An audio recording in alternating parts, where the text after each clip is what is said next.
నిన్న ఒక్కరోజు అమెరికా వాడు ఇరాన్పై 62 సార్లు దాడులండి.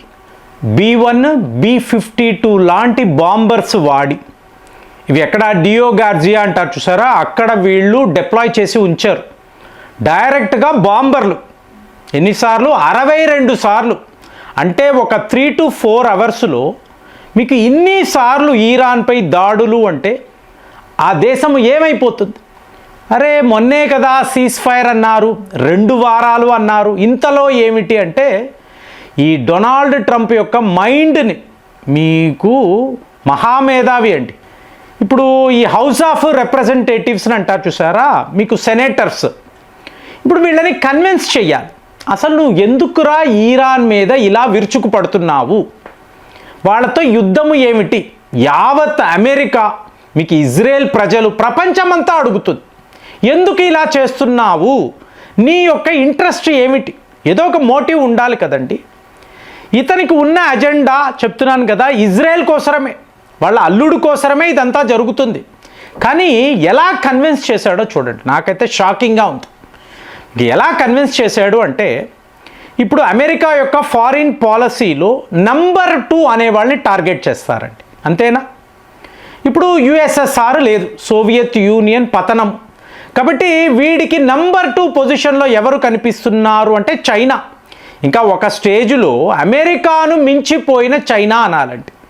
అలాంటి ఒక జీడిపి వాళ్ళ వద్ద ఉంది. ఎందుకంటే అమెరికా అంటేనే అప్పులే కదా, వీడి వద్ద జీడిపిలో ఉండే రెవెన్యూస్ అంతా అప్పులే, ఈ పెట్రో డాలర్ అప్పులు. కానీ చైనా అలా కాదు కదా, manufacturing hub of the world. So అందులో వాళ్ళకి తిరుగు ఉండదు. లాస్ట్ 20-25 ఏళ్లలో చైనా ఏం సాధించింది అంటే, మీకు ప్రపంచంలో ప్రొడక్షన్ అంటే చైనా పేరే చెప్తారండి. ఆ స్థాయిలో వాడు ఎదిగిపోయాడు. ఇవాళ వాడికి మనం గట్టి పోటీ ఇస్తున్నాం. ఏ లెవెల్లో మన యొక్క ఛాలెంజ్ ఉంది అంటే ఊహకే అందదండి, కానీ చేస్తున్నాం, మనమైతే ఖచ్చితంగా చేస్తున్నాం. సో ఇప్పుడు అమెరికా వాడు, ముఖ్యంగా ట్రంప్ లాంటి వాళ్ళు, వీళ్ళు ఎలా కన్విన్స్ చేస్తున్నారో చూడండి. నేను ఈరాన్పై యుద్ధము చేయడం లేదు. సో ఇప్పుడు ఈరాన్లో న్యూక్లియర్ బాంబ్స్ లేవండి, అలాగే వాళ్ళ వద్ద ఉండే ఆయిల్ ఫీల్డ్స్, వీటిని మనము కబ్జా చేసాము అనుకోండి, ఆట ముగుస్తుంది. ఇరాక్ లాగే ఇరాన్ కూడా చేసేవచ్చు కదా, ఈజీ. కానీ అసలు ఆట ఇది కాదు. మా టార్గెట్ అంతా కూడా చైనా, దీనిని ఓపెన్గా చెప్పలేము. అంటే ఇన్ని రోజులు అబద్ధాలు ఆడుతున్న ట్రంప్ని మాట్లాడుతున్నాము. ఇవాళ వాళ్ళ పార్లమెంటులో వాళ్ళ సెనేటర్స్కి ఏం చెప్తున్నాడు? మనము చైనాను టార్గెట్ చేస్తున్నామండి. ఇప్పుడు మీరు నా వీడియోస్ చూసారనుకోండి, ఒక 4 వారాల క్రితం ఇదే మాట్లాడాను. వీడి అసలు సిసలైన టార్గెట్ చైనా, భారత్.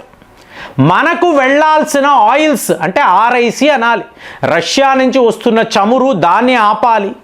సో ఈ చమురు చైనా, భారత్లోకి వెళతాయి.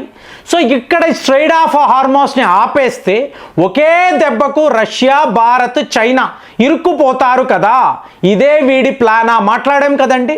అంటే మనకి డౌట్ వచ్చింది, ఈ ఏరియాను టార్గెట్ చేసి మీకు వాడికి పోటీగా ఉండే చైనా, భారత్ను, అలాగే ఇంకొక సూపర్ పవర్ వాళ్ళను కూడా ఆపేయగలిగితే అంతిమ విజయం అమెరికాదే. ఇదే వీళ్ళ ప్లాన్ అని మనం ఊహించామండి. కానీ ఇప్పుడు వ్యవహారం ఏమిటి అంటే, ఇరాన్లో ఉండే చైనా ప్రాజెక్టులు, ఇప్పుడు నిన్నటికి నిన్న ఒక అతిపెద్ద రైల్వే ప్రాజెక్ట్, రైల్వే ట్రాకులు వేస్తున్నారు. దేనికోసరము? Belt and road initiative. ఇప్పుడు ఇది 2013లో జీ జింగ్పింగ్ చాలా ప్రతిష్టాత్మకంగా ఓపెన్ చేశాడు. ఎందుకు? భారత్లో ఈ మోదీ వస్తాడు, ఈయన వచ్చాడంటే ఖచ్చితంగా POK మీద టార్గెట్ ఉంటుంది. అలాగే అక్సయ్ చిన్ని కూడా వీళ్ళు ఏదో ఒక రకంగా టార్గెట్ చేస్తారు. దానికి ముందే ఈ మొత్తం ఏరియాను సెక్యూర్ చేసుకోవాలి. ఇప్పుడు పాకిస్తాన్ లాంటి మూర్ఖుడు, అంటే వాళ్ళు ఏం చెయ్యలేరండి, వీళ్ళందరూ కూడా దుష్టులే కాబట్టి ప్రజలే హెల్ప్లెస్. ఇప్పుడు వాడు belt and road initiative, China Pakistan economic corridor మాట్లాడుతున్నాడు. అంటే POK అన్నప్పుడు మనల్ని ఆపాలి. 2013లోనే ఈ ప్లాన్ చేసుకున్నాడు. వీళ్ళు వస్తే ఖచ్చితంగా దీని మీద ఒక యుద్ధము జరుగుతుంది, చైనా వాడికి తెలుసు. సో ఇప్పుడు POKని ఏదో ఒక రకంగా సెక్యూర్ చెయ్యాలి. దానికే గ్వాదార్ పోర్ట్ అన్నాడు, మీకు ఇలాగా CPEC అన్నాడు, ఇవన్నీ అన్నాడు. కానీ వాడి ప్లాన్ ఏమిటి? టోటల్ పాకిస్తాన్నే కబ్జా చెయ్యాలి, సాక్ష్గమ్ వ్యాలీ దాకా కలిపేసుకోవాలి. అది వాడి ప్లాన్. ఇది తెలియక వాడు వేసే కుక్క బిస్కెట్ల కోసరము ఈ పాకిస్తాన్ నాయకులు వెళ్ళి వాడితో కలిసిపోయారు. ఇప్పుడు మనమేం తక్కువ తినలేదు కదండి. మోదీ లాంటి వాళ్ళు ఎంత ఆలోచిస్తారు? మళ్ళీ ఇక్కడ అజిత్ దోవెల్ గారు, జైశంకర్ లాంటి వాళ్ళు ఉంటారు వీళ్ళ టీంలో. సో వాళ్ళు ఏం చేశారు? మీకు ఈ పిఓకేని టార్గెట్ చేస్తున్నాము అని అన్నప్పుడు చైనా వాడి ప్రాజెక్టే బెల్ట్ అండ్ రోడ్ ఇనిషియేటివ్ని ప్రమాదంలో పడేస్తే, టోటల్గా ఈ ప్రాజెక్ట్నే ఆపేస్తే, ఇది వాడికి ఊహలో లేదు. ఇది మనం ఎలా చేస్తామో ప్లానింగే వాళ్ళకి లేదు. అంటే మనం బలూచిస్తాన్ అంటాము, బలూచి లిబరేషన్ ఆర్మీ అంటాము, తాలిబాన్ని మన వైపు తిప్పేసుకుంటాము. ఇదంతా వాడి ఊహలో లేదండి. ఇవాళ జరుగుతుంది. ఏం చేశామని తిరిగి చూసే లోపల 60 బిలియన్ అమెరికన్ డాలర్స్ ఇలాగా ఆవిరి అయిపోయింది. ఇప్పుడు అమెరికా వాడు ఏం చేస్తున్నాడండి? ఈరాన్లో ఉండే బెల్ట్ అండ్ రోడ్ ఇనిషియేటివ్, అంటే పాకిస్తాన్లో ఆగిపోయింది, ఆఫ్ఘనిస్తాన్ దాకా రాలేకపోయింది. ఇంతకుముందు ఈరాన్లో వాళ్ళు స్టార్ట్ చేసిన ఈ ప్రాజెక్టు ఇవాళ టోటల్గా మీకు డెస్ట్రాయ్ అయిపోయింది. సో ఇప్పుడు భారత్ చైనానే టార్గెట్ చేసింది. మీకు అమెరికా వాడు కూడా ఈరాన్ పేరు మీద చైనానే టార్గెట్ చేస్తున్నాడు. అంటే ఇది 60 బిలియన్ అమెరికన్ డాలర్స్ పైనే ఉంటుంది కదండి. మనము ఒక్క పిఓకే వద్ద మాట్లాడుతున్నాం. అంటే ఏంటి? పాకిస్తాన్ సరిహద్దుల దాకా, తాలిబాన్ ఆఫ్ఘనిస్తాన్ దాకా కూడా కాదండి.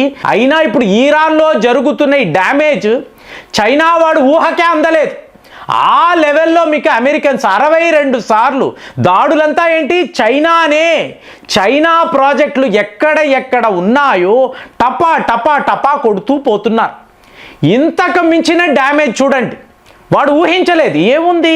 ఈరాన్ని కవరప్ చేసేసాము, వాడికి కావలసిన అప్పులు, ఈ ప్రాజెక్టులు వీటిని మొదలు పెడితే ఒక రైల్వే ట్రాక్ వేసాడు, ఈరాన్ నుంచి నేరుగా చైనా దాకా ఈ ట్రైన్ వెళ్ళిపోతాయి. మొత్తము చమురు చైనా వాడేసుకుంటాడు. వీళ్ళకి ఇలాగ అప్పులు అంటాడు, అలాగే వాళ్ళకి ఏం కావాలో ఇస్తూ ఉంటాడు.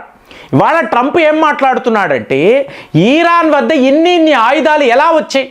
ఖచ్చితంగా చైనా వాళ్ళు, ఇప్పుడు రష్యా వాళ్ళు ఇస్తున్నారు అంటే అది వేరండి. ఇప్పుడు రష్యాతో వీళ్ళు యుద్ధము చెయ్యలేరు.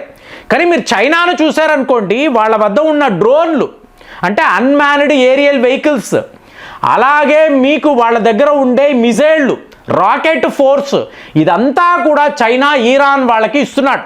కార్గో షిప్స్ అని అంటున్నారు, అందులో అంతా కూడా ఆయుధాలేనండి. బాంబులు ఉంటున్నాయి, వాటినే ఈరాన్ వాళ్ళు వాడుతున్నారు. సో ఇప్పుడు ఏమైంది? ఆ డిపోల మీద కూడా దాడులు జరిగాయి. ఇప్పుడు ఎవరు అనలేరు కదా. ట్రంప్ని ఏమంటారండి? లేదండి, ఆయన చైనానే టార్గెట్ చేశాడండి, ఈరాన్ని కాదని వీళ్ళే మాట్లాడుకుంటారు. చూడండి ఆ బుర్రా. సో ఇప్పుడు ఇదంతా జరుగుతున్నప్పుడు ఇంకొక అటాక్ అండి, సైబర్ అటాక్.